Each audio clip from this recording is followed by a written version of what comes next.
जय Hind. I am doctor Firoz Khan, lecturer of chemistry, ASN engineers institute. साथियों, आज के इस वीडियो में हम लोग डिस्कस करने जा रहे हैं सॉल्यूशन चैप्टर से एबनॉर्मल मॉलिक्यूलर मास। तो what is the abnormal molecular mass, सभी लोग कॉन्सेंट्रेट करेंगे। मैंने बताया एबनॉर्मल मॉलिक्यूलर मास के बारे में कि कॉलीगेटिव प्रॉपर्टी के बेस पर डिटरमाइन किए गए सॉल्यूट का मॉलिक्यूलर मास, कॉलीगेटिव प्रॉपर्टी के बेस पर डिटरमाइन किए गए सॉल्यूट का मास यदि उसके नॉर्मल मॉलिक्यूलर मास से डिफरेंट हो जाता है तो इसे हम एबनॉर्मल मॉलिक्यूलर मास कहते हैं। मैंने बोला कि कॉलीगेटिव प्रॉपर्टी के बेस पर डिटरमाइन किए गए सॉल्यूट का ऑब्जर्व मॉलिक्यूलर मास यदि उसके नॉर्मल मॉलिक्यूलर मास से डिफरेंट होता है तो इसे हम लोग एबनॉर्मल मॉलिक्यूलर मास कहते हैं। आपको याद रखना है कि जब सॉल्यूट कंपाउंड का सॉल्यूशन में डिसोसिएशन हो जाता है या फिर एसोसिएशन हो जाता है, उस कंडीशन में सॉल्यूट का जो ऑब्जर्व मॉलिक्यूलर मास है वो उसके नॉर्मल मॉलिक्यूलर मास से डिफरेंट हो जाता है। मैंने बताया कि यदि सॉल्यूट का सॉल्यूशन में डिसोसिएशन हो जाए या फिर एसोसिएशन हो जाए, उस कंडीशन में उसका जो ऑब्जर्व मॉलिक्यूलर मास है वो नॉर्मल मॉलिक्यूलर मास से डिफरेंट हो जाता है। तो मैंने क्या बताया कि एबनॉर्मल मॉलिक्यूलर मास क्या होता है। तो कॉलीगेटिव प्रॉपर्टी के बेस पर डिटरमाइन किए गए, कॉलीगेटिव प्रॉपर्टी के बेस पर डिटरमाइन किए गए सॉल्यूट का मॉलिक्यूलर मास यदि उसके नॉर्मल मॉलिक्यूलर मास से डिफरेंट हो जाता है तो इसे हम कहते हैं एबनॉर्मल मॉलिक्यूलर मास। क्या बोलते हैं? एबनॉर्मल मॉलिक्यूलर मास कहते हैं। मैंने बताया कि जब सॉल्यूट का सॉल्यूशन में डिसोसिएशन हो जाए या फिर एसोसिएशन हो जाए, उस कंडीशन में जो सॉल्यूट होता है उसका जो ऑब्जर्व मॉलिक्यूलर मास है वो उसके नॉर्मल मॉलिक्यूलर मास से डिफरेंट हो जाता है और इसी को हम बोल देते हैं एबनॉर्मल मॉलिक्यूलर मास।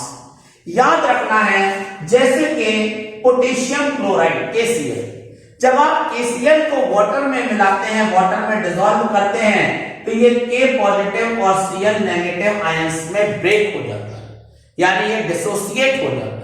जब KCl डिसोसिएट हो जाएगा उसके बाद जब आप इसका मॉलिक्यूलर मास डिटरमाइन करेंगे तो जो इसका ऑब्जर्व मॉलिक्यूलर मास आएगा KCl का, वो KCl के नॉर्मल मॉलिक्यूलर मास से कम आ जाएगा। जो ऑब्जर्व मॉलिक्यूलर मास है KCl का वो नॉर्मल मॉलिक्यूलर मास से कैसा आ जाएगा? कम आ जाएगा। इसे बोलेंगे हम लोग abnormal molecular mass of the KCl। इसी तरीके से अगर आप बेंजोइक एसिड को बेंजीन में डिसॉल्व करें, बेंजोइक एसिड का फॉर्मूला होता है C6H5COOH। अगर हम लोग बेंजोइक एसिड को बेंजीन में डिसॉल्व कर दें तो याद रखना है कि बेंजोइक एसिड के दो मॉलिक्यूल आपस में एसोसिएट हो जाते हैं और जब बेंजोइक एसिड के 2 मॉलिक्यूल आपस में एसोसिएट हो जाएंगे तो इस कंडीशन में बेंजोइक एसिड का जो ऑब्जर्व मॉलिक्यूलर मास है वो उसके नॉर्मल मॉलिक्यूलर मास से हाई हो जाएगा, ज्यादा हो जाएगा।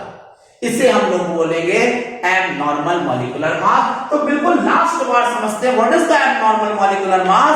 तो मैंने बताया कि कॉलीगेटिव प्रॉपर्टी के बेस पर डिटरमाइन किए गए सॉल्यूट का ऑब्जर्व मॉलिक्यूलर मास अगर उसके नॉर्मल मॉलिक्यूलर मास से डिफरेंट होता है तो इसे हम लोग कहते हैं abnormal molecular mass.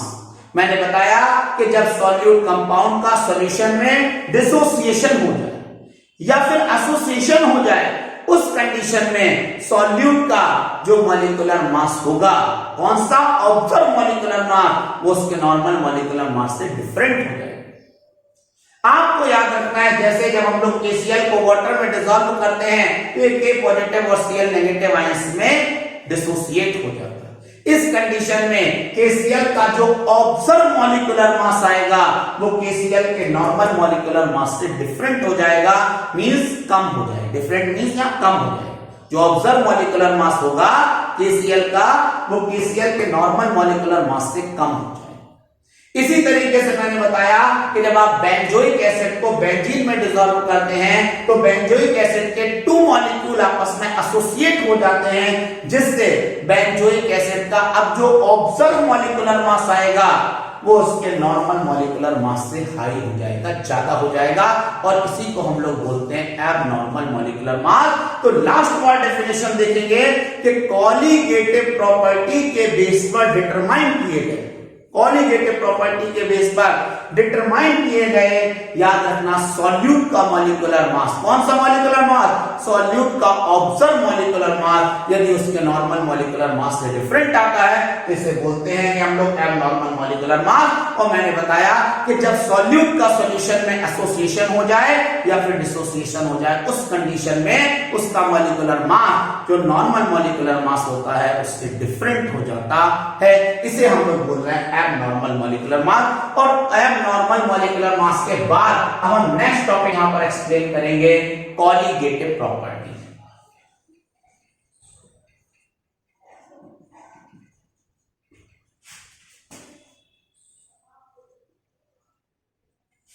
Colligative properties क्या होती है? What is the colligative property? हम लोग लिखेंगे किसी सॉल्यूशन की वे प्रॉपर्टीज जो नंबर ऑफ पार्टिकल्स पर डिपेंड करती हैं, कॉलीगेटिव प्रॉपर्टीज कहलाती हैं। Those properties of the solutions which are depend upon number of particles is known as colligative properties. Colligative properties ना तो मॉलिक्यूल के साइज पर डिपेंड करती हैं, ना मॉलिक्यूल के शेप पर डिपेंड करती हैं, ना मॉलिक्यूल के स्ट्रक्चर पर डिपेंड करती हैं, ना मॉलिक्यूल की संगठन कंपोजिशन पर डिपेंड करती हैं। ये डिपेंड करती हैं केवल किस पर? नंबर ऑफ पार्टिकल्स पर। कॉलीगेटिव प्रॉपर्टी के एग्जाम्पल क्या होते हैं? Elevation in boiling point, depression in freezing point, lowering in vapor pressure and osmotic pressure are the example of colligative property. तो अपन क्या बोलेंगे? Those properties of the solution which are depend upon number of particles. आप चाहें तो number of particles की जगह बोल सकते हैं those properties of the solution which are depend upon number of molecules. आप मॉलिक्यूल्स वर्ड भी यहां यूज कर सकते हैं और पार्टिकल वर्ड भी यूज कर सकते हैं। तो those properties of the solution which are depend upon number of particle is known as colligative properties. Colligative properties is not depend upon size of particle, shape of particle, structure of particle and composition of particles. These are depend upon only number of particles. For example, elevation in boiling point, depression in freezing point, lowering in vapor pressure and osmotic pressure are the example of colligative property. साथियों, आपको हमारा आज का ये video कैसा लगा? Comment box में आकर तुरंत कमेंट करके हमें जरूर बताएं। वीडियो को लाइक करें। अगर आपने अब तक हमारा चैनल सब्सक्राइब नहीं किया है तो इसे तुरंत सब्सक्राइब करें। साथ में स्क्रीन पर शो हो रहे जो नंबर्स हैं इन पर आप कॉल करके या व्हाट्सएप करके अपनी जो भी क्वेरीज हैं उन्हें क्लियर भी कर सकते हैं। साथियों, हमारा निवेदन है आपसे कि इस चैनल को आप ज्यादा से ज्यादा शेयर करें, जिससे ज्यादा से ज्यादा स्टूडेंट्स को जो बोरिंग केमिस्ट्री जानी जाती है, जो बोरिंग केमिस्ट्री लोग बोलते हैं chemistry is a boring subject, वो इंटरेस्टिंग सब्जेक्ट लोगों का बन पाए। इसके लिए मैं चाहता हूं आप लोग इसे ज्यादा से ज्यादा शेयर करें। आज की क्लास में स्टॉप करते हैं। जय हिंद, जय भारत।